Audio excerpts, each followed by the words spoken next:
What's going on, everybody? It's me, your favorite Ryan. Hopefully. I don't know. Unless you got somebody who's closer to your life that's also named Ryan. It's me, maybe your second favorite Ryan. Here for another episode of Classic Buffalo, where we're interviewing everyday people's stories on their passions, their dreams, their pain, their happiness, everything in between. So today, book 28, we are interviewing Dylan Miller. He actually is a traveling salesman. He's done so well at sales, and you'll hear about that and his tips to winning in sales, how to be successful, but how he's become a trainer and now he's traveling the world to impact other people and coaching them. This was really cool kind of to hear about his background and how he got involved and how he came from somewhat of a broken situation. He turned it into success, and he kind of shares some tidbits on how to be successful. We talk about unplugging from technology and using it as a tool. We talk about, is he happy? He answers that question.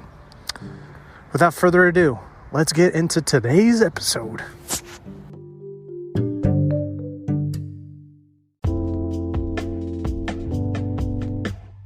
What's going on, my buddy Dylan? What's up? What's up, brother? How was going?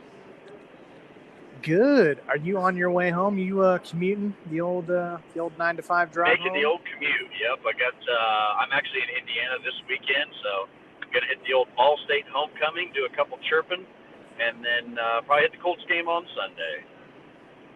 Wow. Okay, so you kind of alluded to your career. You're a traveling salesman. Yeah. Well, I'm actually a sales trainer.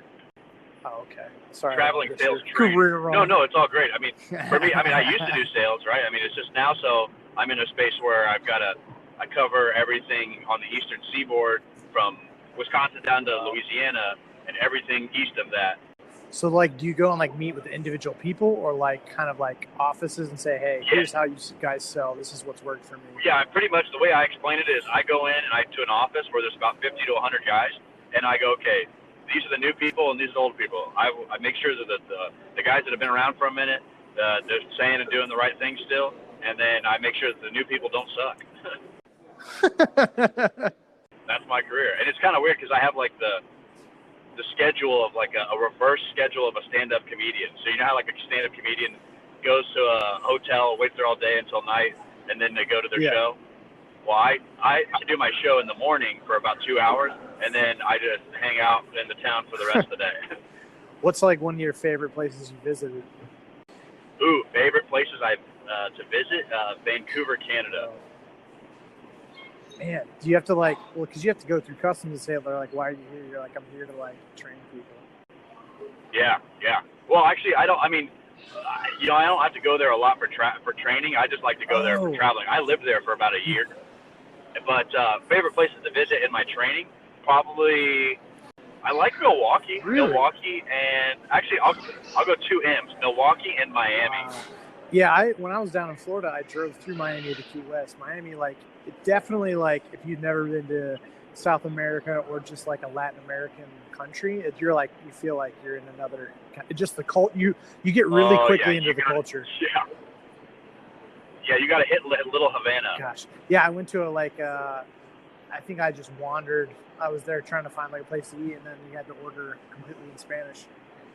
Nobody spoke English around where I was at. Oh yeah, it's pretty heavy. It's nuts. I love Miami. But you got a Cuban sandwich there that'll change your life. So are you I think you might have mentioned this previously to me, kind of off air, but you had said you want to completely almost be completely off the house, right? Kind of literally just living on the road. Are you there yet? Well, I actually do that now. Yeah, I actually I'm about 2 months in. So I quit in early of September. And it's really amazing, honestly. I mean, I've always been a person that can go out, make friends or whatever, but to make friends to a point to where, someone will let you stay here one night or whatever, because generally I'm on a plane every Monday and then I get back every Thursday, or I can go anywhere in the country that I want to. So I really just use the weekends. I use my company to pay for my stay throughout the week, and then I only have to pay for a couple days throughout the weekend to stay somewhere. So I've saved probably in the last 2 months, I've saved $3,000 or more. There you go. Yeah, right. I mean, I just got tired because I lived downtown Indy, and I was paying like, for a single studio, $1,500 a month, not including everything else on top of that, right? Wow. So, I mean, it just got, I was like, what if I could pocket that every month? Yeah. Like, what would I do with that? So do you get like? Plus, it keeps me more lively. Like, I'm all over the place, but I have a lot more energy because I have to. Like, it's like the sense of urgency has to be high. How did you get into all this? Into doing what I do now. Yeah, like just getting into sales training, being in what you're doing now. Like, are you passionate about it? Or are you doing it because it's good money? Like, where are you at, and how did you get there? Yeah, more so the passion. So because when I started, I graduated from Ball State University with a sales and promotions degree in telecommunications. And for me, I didn't really know what that meant until I started my first gig in radio there in Muncie with WLBC. And when I did that, I realized that, I was at a point where I went, okay, I'm going to look, I knew where technology was headed, and I was like, okay, I think tech, like staying within the technology realm is where I want to stay because it's really exciting stuff, right? And it's a sexy business.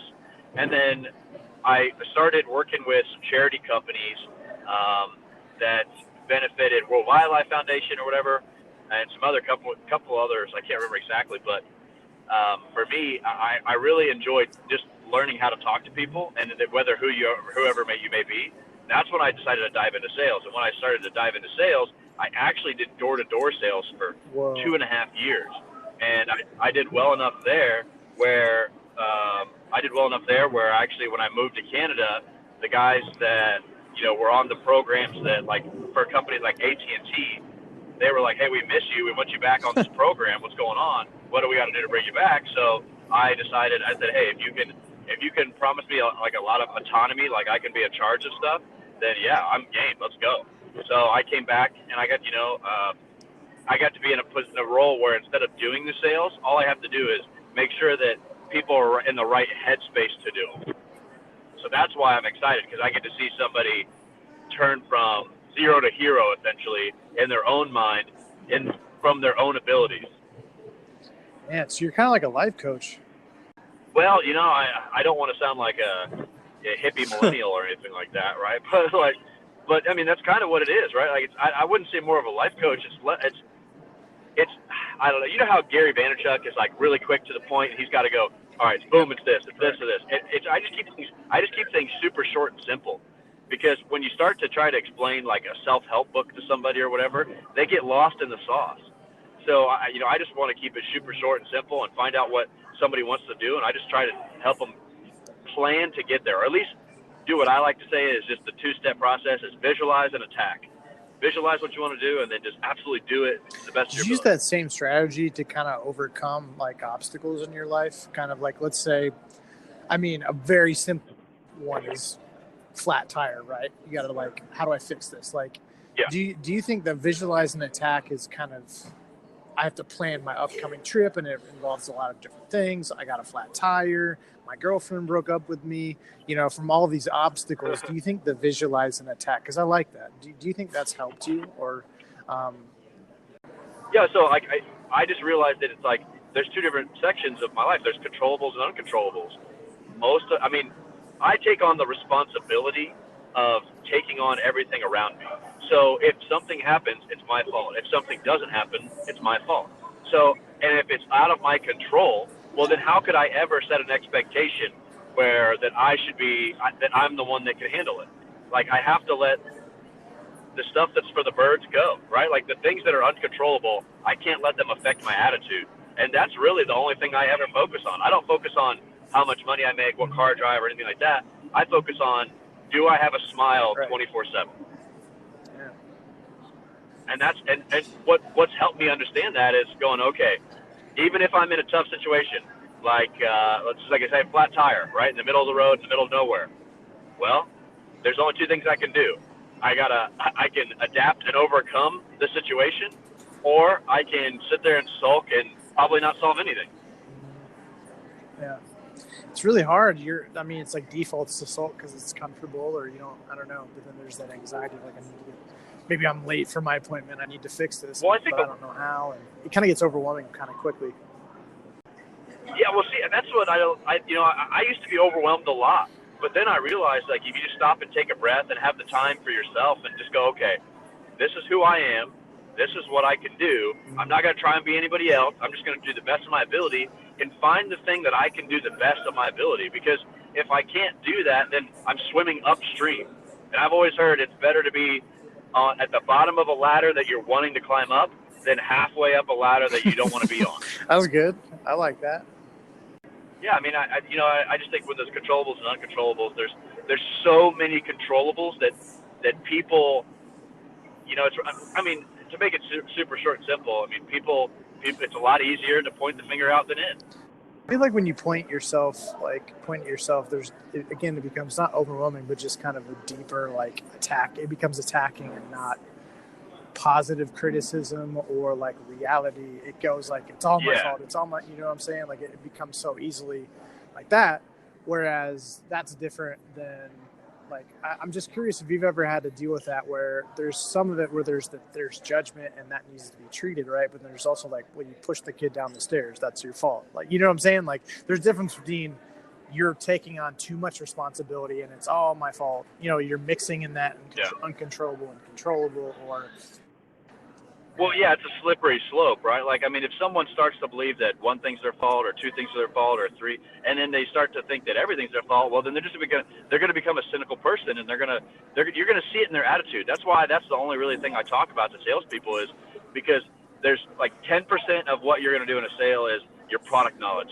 10% of it is going to be the way you talk to somebody, but like how you close them, or how you identify who they are as a person. And the biggest part of your paycheck and the easiest thing to lose is your enthusiasm. But nothing great was ever achieved without enthusiasm, says Ralph Waldo Emerson. So I mean, I just know that in a world where technology is king, that I can't let my phone run my day. I've got to use my phone as a tool to help to enhance my day. So that's why, even running Plug with Landon, I sit there and I criticize all these influencers. I'm like, if Instagram went away tomorrow, what would you do? Right? Like, what would you do here? Explain what Plug is to people who don't know. Even if so Plug is it's an app that we've developed to make sure that people who are in up and coming, whether you be an entrepreneur, if you've got a thing that you can do and a service or a product that you can provide to people, basically you want to be on Plug in Indianapolis to be able to look at other people at events and go, okay, I want to be able to network with you, but I also want to be able to have a little research done beforehand. So our app encloses every social media. So whether it be Facebook, Instagram, whatever it is, we can actually house all of those in one app. So instead of you having to go to 8 different avenues to find somebody's information, you only have to go to that one. So what made you want to get involved in all that? Well, Landon and I went to, the guy who I run it with, we went to high school together. When he started working it, he started putting it together. We really didn't know what it was going to become. But the reason we wanted to get into it is because we truly believe that, I mean, I did door-to-door sales. I know for a fact that if you can't sit here and talk to a person, then you're probably not going to do as hot in anything you do anywhere. So I've just got to be able to sit here and look across to somebody and find out, hey, how do I talk to this person?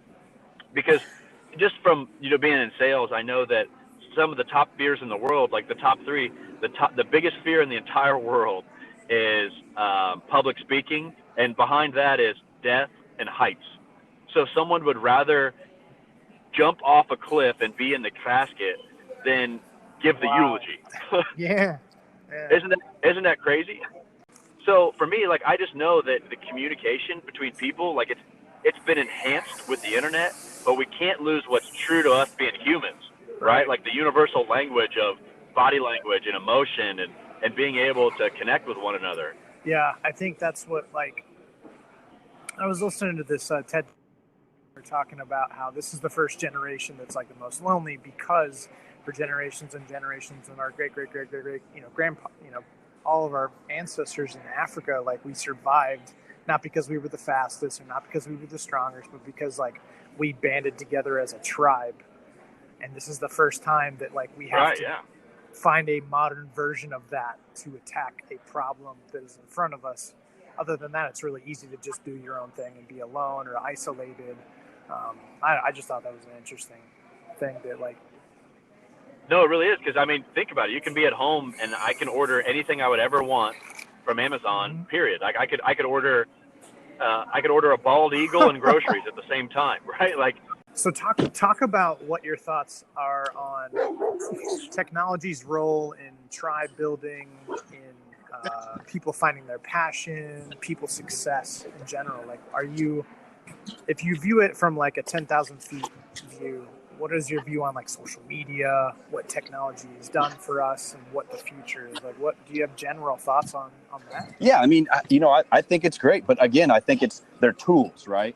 I think that most of the time people get out of mind that those are tools and they're not things that should run your life. It's just like a wheel, or it's just like a fire, right? It's a tool.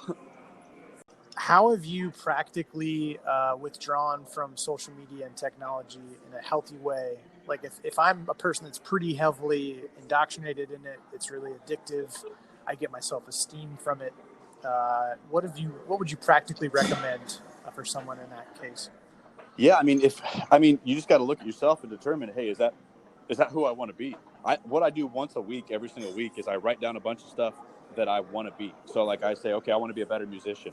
I want to be a better comedian. I want to be a better sales guy. Whatever it is, I write that down at the end of the week, and I go, okay, next week I'm just going to focus on it. And I got that from Benjamin Franklin's autobiography. He just, every single week, he would focus on something to be a better person on. And that's what I think we're not doing, is that we're not trying to be better people. I see people littering still, and I can't even believe it, right? It's like, and I just go, okay, what do I want to do? I said this week I wanted to make a better impact on the climate, so I quit using straws. One of the cool things that I saw that a coffee shop downtown, Buzzy Coffee Co., uses is they actually use hay straws, which is really cool. Oh. Yeah. I don't think enough that people sit down for a second and they go, wait a second, where's my life at? What's going on? I think so many people get caught up in all of the BS, and that's what the internet has allowed a lot of people to do, is they can see the Kylie Jenners or the Kanye Wests or whoever it is that a lot of people make their living on. But the problem is that people let that be like news to them, that be like their day, instead of focusing on themselves and what they can do to have a better day for themselves. Because a lot of that is just putting bullet or Band-Aids on a bullet hole, right? Like if I'm trying to focus on trying to be a better person, and then I get on Instagram and look at what good people are doing, well, I'm probably, if I've never done it before, I'm not going to be able to immediately be 100% better tomorrow. But if I try for 100 days to be 1% better for each one of those days, I'm probably going to make it. Yeah. So the whole like writing down things seems to have helped you. Like, oh yeah, big time. Have you always been kind of because I think for you, like you were mentioning, visualize and attack, right? Or for you writing stuff down, like, are you a pretty visual person? Yeah. Well, I mean, I just know for a fact that if people don't get that poison out, like I heard the other day on something that this guy was like, listen, I know people that have been going to therapy for 10, 20 years. And they never get their problems fixed because they actually never say what the true issue is. And they don't just get real serious with themselves and just go, okay, actually, I need to lose weight. Or actually, all right, Dylan, I need to do this or whatever. And then they don't, and that's really cathartic when you can just go ahead and say, you know what, I need to do this. Or I think I should be better at this or whatever it is. And then a dream's just a dream until you write it on a piece of paper. Then it becomes a goal. And that's just 1% of a step closer. So this week I may not have worked out a bunch, but I ate a lot better than I would have any other week. Little steps, right? But writing it down, you're right, is really key for me, because that's a part of the visualized part. So if I can't write down, because a lot of people start with a goal or whatever it is they want to do, and they just focus on the result, but they never focus on what action steps they're going to do to get there. Right. So that's why I work my goals backwards. Okay, I visualize it out what I want it to be, and then I plan every step to get there, and I say, okay, I could do that in a week or a month or a day or whatever it is. Yeah. Let's talk about kind of like your background growing up in Indy and going off to college and stuff. What was your family life like? Yeah, so I grew up with a single mom, and my dad's always lived away, and we were like back and forth every other weekend with him. But growing up with a single mom, and I think pretty much everybody knows that story. She works third shift, and just I do my thing. My brother did his thing, and my sister did hers. How did that affect you? For me, I think it affected me in the sense I'm way more of a go-getter. I'm also the oldest, so I'm like the person that went out and had to learn everything on his own. And then I think that my youngest sister is probably the most spoiled, but she also got the butt end of all of the bad stuff too, right? Like once you go through things with two people, well, to the third one, you're either going to be a lot harder or a lot easier on in a lot of different senses. And then my brother and I, we've been pretty close forever, really. I mean, we've kind of got the same sense of humor, except for his is a lot worse, right? Yeah. What made you want to go to Ball State? Well, actually, I wanted to go to IU, but they didn't accept me. So I went to Ball State because I was almost too late to put in my papers to go to Ball State. And actually, my principal at my high school did me a huge favor, and I still owe to this day, is by putting a good word in for me, and they accepted me. And what made me want to go there was really just my dad went there, so I had like a big shoes to fill. He was a big party guy back in the 80s, and so what made me want to go to Ball State was really the telecommunications department. I knew I wanted to be in TV. Yeah. And they had the Dave Letterman School there, which is, as he would say, the Harvard of the Midwest. Do you have a favorite memory of growing up? Favorite memory of playing growing sports up? Or your first lemonade stand? I'm sure you did as an entrepreneur. No, I wasn't really that big into that. I was actually pretty shy. I was really, really short, and until my senior year in high school, I was 5'8", and then my senior year of high school, I was 6'5". So for me, it was a lot going on all at once. So I was like a late bloomer. So for me, probably my favorite childhood memory growing up, probably tailgating with my dad and my brother at Ball State when we were still young kids. Because he was a single dad, and that sounds kind of crazy, but I felt we loved sports and we wanted to be around people, and that was drop some kids in the middle of a tailgate, and they're the funniest things ever when everybody else is drunk, right? Are you happy? Yes, very. How did you get there? I had to go through a bunch of BS, in the sense of I had to realize that I had to go for things that I thought I wanted, and I had to achieve them, and them not be as important after I achieved them for me to realize what was important. So, money, cars, all that stuff. I went after it for a while, and then I realized that okay, that stuff's important. Money is, especially to be able to help out people, because it's just the currency of the world is the way it is. But if I don't make it in a clean, cool way, then what's it really matter, right? They'll make a video about you now, right? This Fire Festival guy or whatever it is, right? I'm not out to. I just think I said, like I said earlier, the human connection, man. I'm not out to ever mess up anybody. I focus every single person I lock eyes with. I try to have a conversation with, or try to enhance their day a little bit by giving them a smile or something, right? Giving somebody a little boost. I just don't think enough people do that in the world. We don't need 17 people, trying to beat climate change. We need 17 million people just using one less straw a day, right? Yeah, being specific about something. Yeah. Because it will result in that. Yeah, because it's a byproduct afterwards, right? Like I said earlier, you can't put a Band-Aid over a bullet hole. You've got to look into what you can do to fix what's inside. It's like running the Indy 500 on a llama. It's not. You're gonna lose. You're gonna lose. All right. Not only you're gonna lose, but you're gonna feel embarrassed. It's not the way you feel is not gonna be the way you want to go. Hey, if I was riding a llama in Indy 500, I'd probably have a blast, right? But if if it's not the right sense, then I'm not gonna do it. So, yeah, I'm happy. Yeah, well, it's in the same vein, and impacting people and encouraging them, or just being there for people, and just the connection, right? Like, do you have like a really cool story of someone you interacted with where you saw that change either right away or over time? Like, man, 2 years later, I've seen how they've changed. Oh yeah, dude. I mean, something like that. That's Do you why I have a love my story job like so that? much, is because every day I get to see that. Like every day I get to walk into somewhere where some sales kid doesn't think he can do it, and I get to get him back on the track where I can get him to realize that it's so easy. It's a lot easier than expected, but it's hard to work on yourself, and that's the tough part, right? Yeah, I mean, it's so easy to give other people advice to take it yourself. Exactly, right? So that's why I'm never, and that's why I never wanted to. I think, like, just to be totally honest, like I always wanted to be a comedian, right? But then I never thought that I would be so funny, or I would have enough jokes, the right jokes to do. And then I realized, I was like, wait a second, those are all just fake problems I made in my head. I don't know what I don't know, right? Until I go up there and do it and try it, how would I know? And you know what? Even if I bombed or whatever it is, that's probably that's a good thing.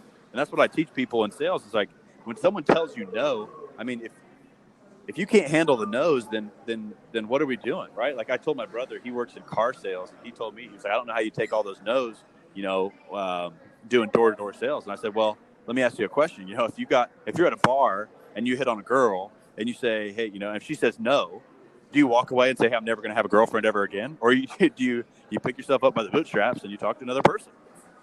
Or you don't even go to the bar. You just never or anybody. Yeah, whatever. That's whatever it is. I think we're kind of dancing around it. So I'm kind of curious.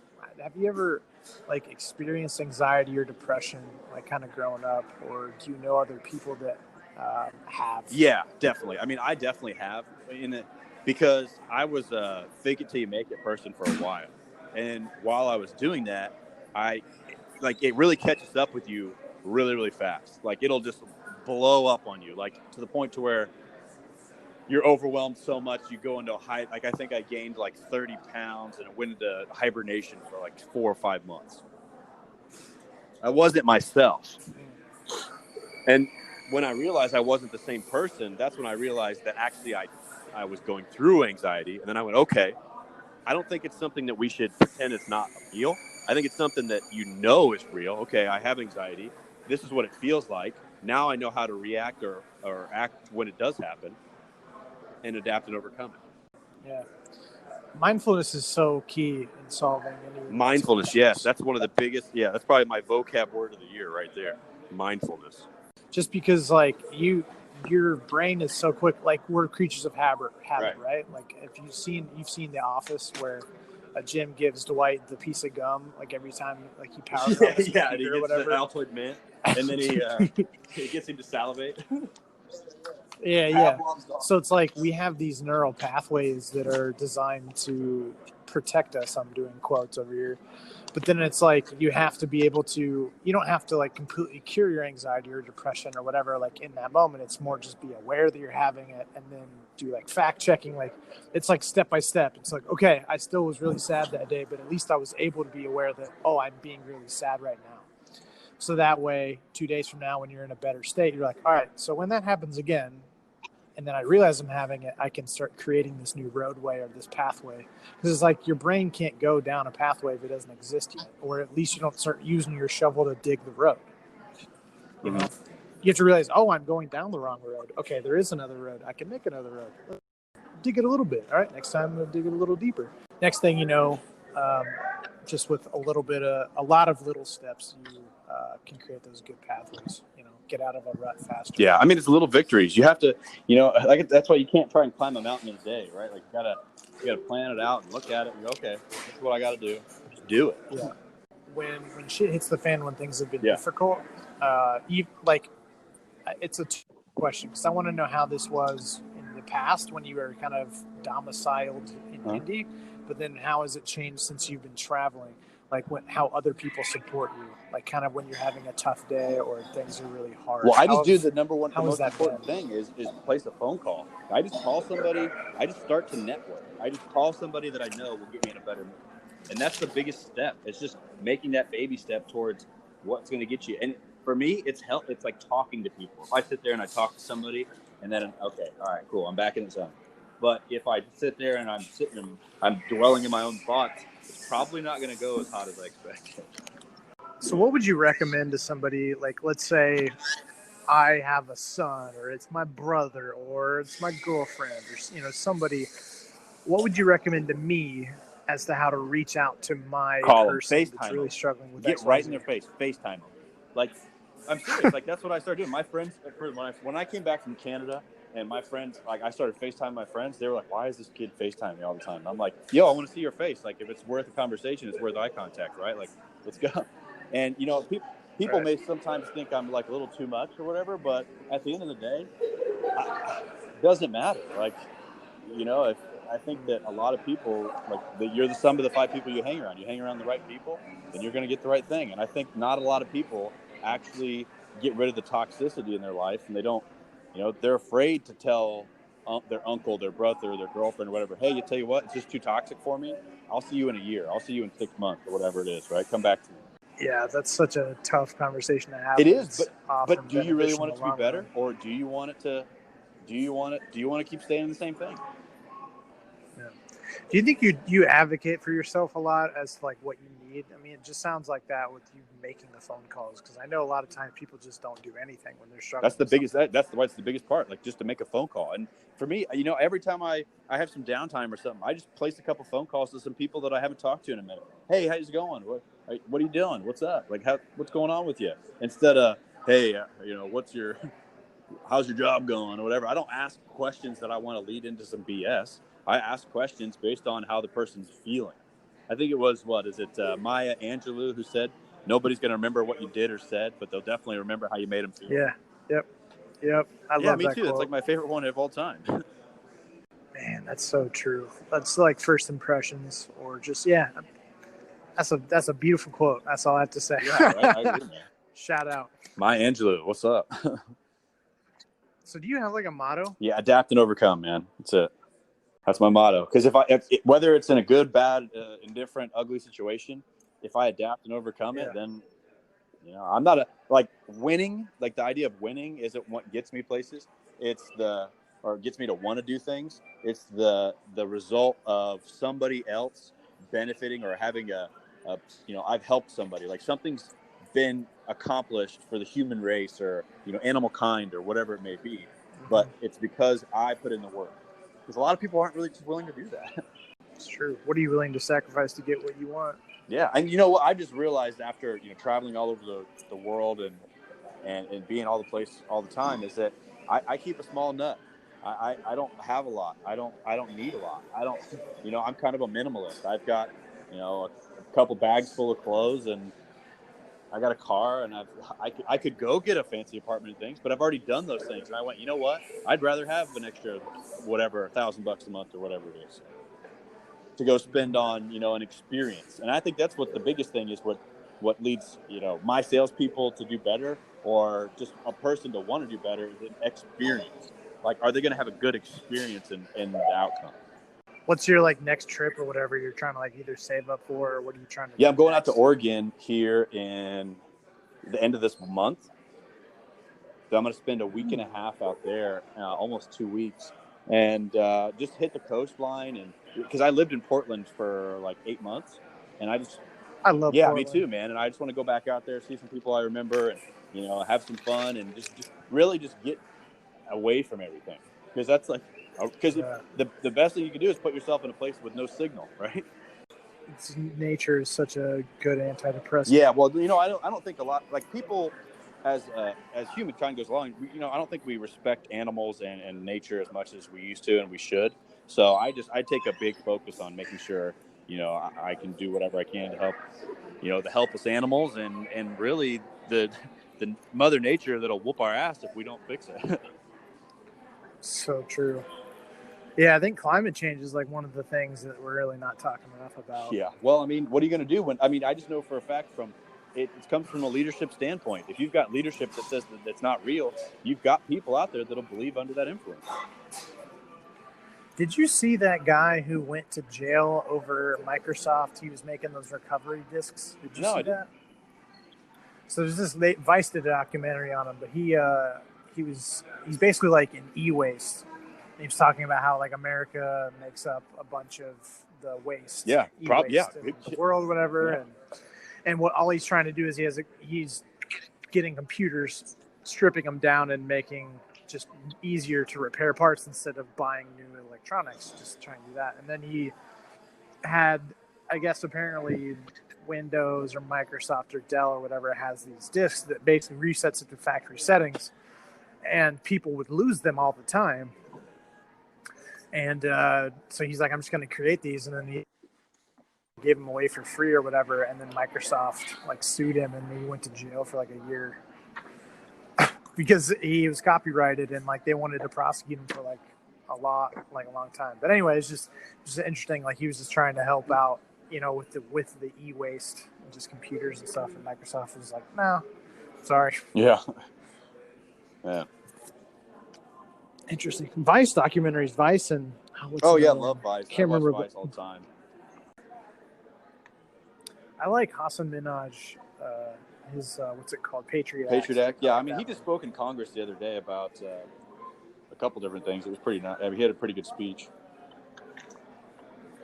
Man, I really think we're speaking of technologies, it's like I really like YouTube and Netflix, and where just having a platform to make your own content in the way, and it doesn't have to be on NBC or CBS. Yeah.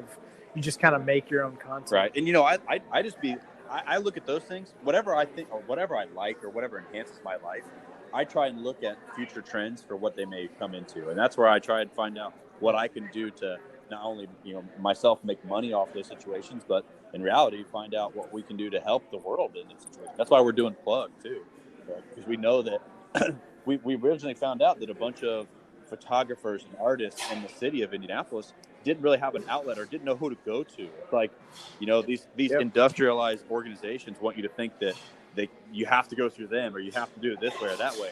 Screw that. We'll do it our own way. I'll just figure it out. Yeah. All right, man. We're gonna wrap up here. We've got 5 fun questions, and then we're gonna do this last part where you shout out a person, so significant other, best friend, family member, and you're gonna tell them on here like how much they mean to you and kind of how they've affected you, all that kind of. You're shouting out and encouraging this person. Then you kind of tell them, hey, I said this about you on the podcast. They can listen to this part.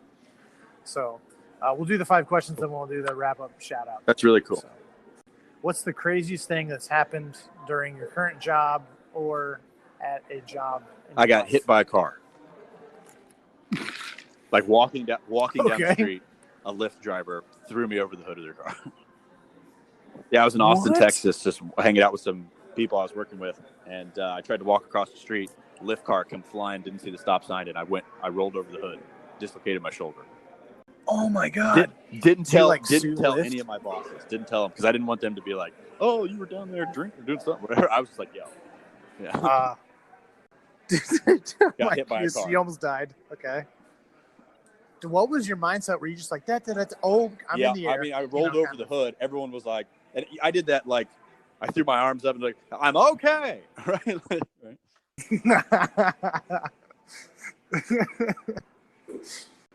Did you pop your shoulder back? Yeah, I had to run into a wall and pop my shoulder back in. I severed my shoulder 3 times, so I know. Rough the stuff. feeling. If you could go back and witness any event in history, which one would you choose to go watch? Say that again. If there's like any event in history that you would go back and watch happen. Oh, probably Woodstock. Yeah, that's mine. That's a good one. Yeah, I think that, whether you're from Madagascar or you're from Maine, music will get anybody going. True. You're not going on a desert island. You got thrown on a desert island. So you wash up on a desert island. You get to bring one food, one item, and one person. One food, one item, and one person. Okay. Yep. One food, sushi. One item, a lighter, and one person. Yep. Tom Segura. Okay. Because I'd want somebody to make the best of the situation and make funny jokes and bullshit all around the island. Isn't he the one who did the mafia? Not the mafia, but the Russian joke. No, you talking about the Bert Kreischer guy? Yeah, I'm thinking of Bert Kreischer. Who's Tom Tom Segura? Segura, well, he's got like 3 or 4 He's a Netflix comedian? specials. Yeah, he's a comedian. He probably looks similar. You're That's right, what he I'm does. thinking about. Okay. I was thinking like Bear Grylls, but I feel like that'd get really uncomfortable. Like, all right, we have to drink our own piss. Dude, we just got No, like an yeah, I mean, hour that ago. would be cool or whatever. But, I mean, I think that if I'm going to be in that situation, it's got to be with somebody that I can joke around with. We can make the best of the situation. Yeah. I couldn't handle being on an island with like an accountant or somebody that's super serious. If you could go to dinner with anyone. Dinner with anyone alive? Probably the kids that are running the ocean cleanup project. Ooh. Okay. What would you ask them? How'd you do it? Where would you go to eat? Long John probably, Silver's. yeah, Long John. Yeah, I was going to say probably not anywhere Red that's Lobster. fish. Yeah. Where would I go to eat? I don't know. Probably the French Laundry in San Francisco. All right. Never heard of it, but sounds good. Yeah, it's pretty heavy. Here's the last one. What's your favorite part about yourself? My favorite part about myself? Yeah, probably that I'm a volunteer. Like I always heard that the strongest thing on earth is the heart of a volunteer. Like somebody that's willing, because like I mean, I can give you $1 million, but if I give you a year of my time, that's probably a lot different. Dedicated time, not just like half. Right? Yeah. Yeah, that's good. All right, man. Shout out somebody. Thank them for how much they've impacted you. Kind of pick anybody. Yeah, I'm going to pick my brother, Dalton Miller. I'm going to shout him out, say I appreciate you because, he's got a kid himself and he's younger than I am. And, this guy shows me what it takes or what I should do. It helps me elevate myself weekly, daily, hourly, really. And, I can always reach out to the guy and we have a fun conversation about some funny meme or, some joke or whatever it is. So shouts out to him. Sweet, man. Well, hey, where can people find, a plug? I'm sure you probably want to plug that. Yeah, and everybody hop on Plug. So if you could find us on Instagram at @joinplug, or you could find us all throughout there. We just launched a new video from the Steve Aoki concert we helped out with. And, of course, Ryan, you've been to a couple of our events. So we can't wait to see you again soon at the next one. Yeah, thanks so much for being a part of this. No, thank you, man. I think this is great stuff. I mean, people don't do this enough. You're part of the change. The change. We're impacting mental oceans. The tribe. Yes, I love it. All right, man. Well, I got some other stuff that I you do your thing. But it's really awesome. Same to you, dude. I can't wait to talk to you again soon. All right, bye, Ryan. I'll talk to you later.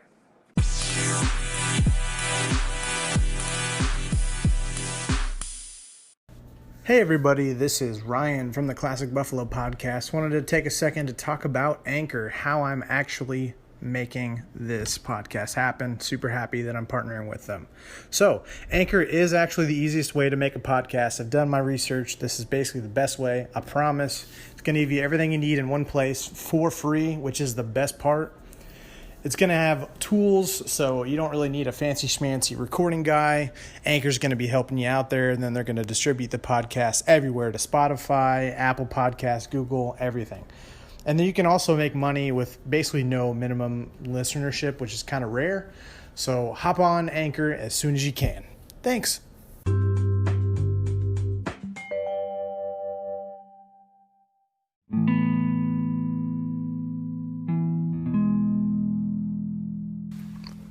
Just got done talking with Dylan and just had a few things coming away from it. The ability to understand the difference between the controllables and the uncontrollables. I really like that. It's really hard. We always end up overjudging ourselves and blaming everything on us, leading to cynicism, or nothing's our fault. We lack responsibility, and that gets us in trouble too. And I think another thing that was somewhat related was the actualization, or visualization and, writing things down or just maybe talking with a buddy or a friend and say like, hey, what do you see in my life that maybe I'm worrying too much about? Or, just having a fact check, maybe even just with yourself, if you can do that, what can I control and what can I not control? And that might relieve some anxiety, you know, because ultimately you can't do better than your best. Shout out to my dad who told me that. You know, there's just some things you can control and then other things you can't, you know. That's applicable in relationships, right? Like, ultimately, you should advocate for yourself. But if that person you're advocating towards doesn't respond well, or they don't know, like, you still rest knowing that you did your part. You know, there's always two people in a relationship. When you interact with somebody, maybe you were awkward, maybe they were awkward, maybe you were mean, maybe they were mean, maybe you both were. You know, there's always just two sides of the coin. And, yeah, it's probably about taking control of what you can control and be positive. You know, I also really liked when Dylan talked about, you know, the majority of an interaction, the majority is how you make someone feel. It's about the attitude, less about the words or the actions, and more so just how you made somebody feel, which, you know, I do this to make people feel good, you know, or raw, or, but hopefully I can be there for people just as a whole, but not only through this podcast, but shout out to Dylan just for his work ethic. He wants people to be successful, and, you know, he wants people to be a zero to a hero, and he's a hero for other people. And, you know, you can see that in him trying to partner with Landon and the Plug app, which is basically how, you know, I've met a lot of people last year for him trying to connect other people in the city. So shout out to him, and wish both of them all the best. You know, Dylan really is he's trying to go for it, and it's always awesome to kind of share people's stories of someone who's really being successful, and he's pursuing his dream. So for those of you in his position or similar, and, you know, like, it's possible, you know, someone can be happy, you know, someone could be kicking on all cylinders, and I think that's still worth, you know, sharing, whether you're at the rock bottom or the tippy top. You know, your story's worth sharing. So I hope you were able to resonate with some things that Dylan said. Maybe you disagreed. I don't know. Maybe that's good. If there's some stuff that you disagree, make you think on some stuff. But, you know, just like in anybody else, maybe visualizing works for him. Maybe it doesn't for you. But whatever works for you, go for it.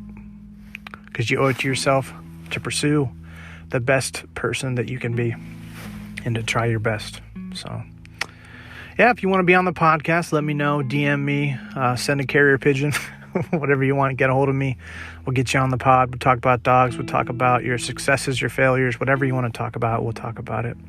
You know, this is an opportunity for you to spend about an hour or a little bit more being yourself, talking about what you want to talk about, empower you, and then maybe change some lives along the way, huh?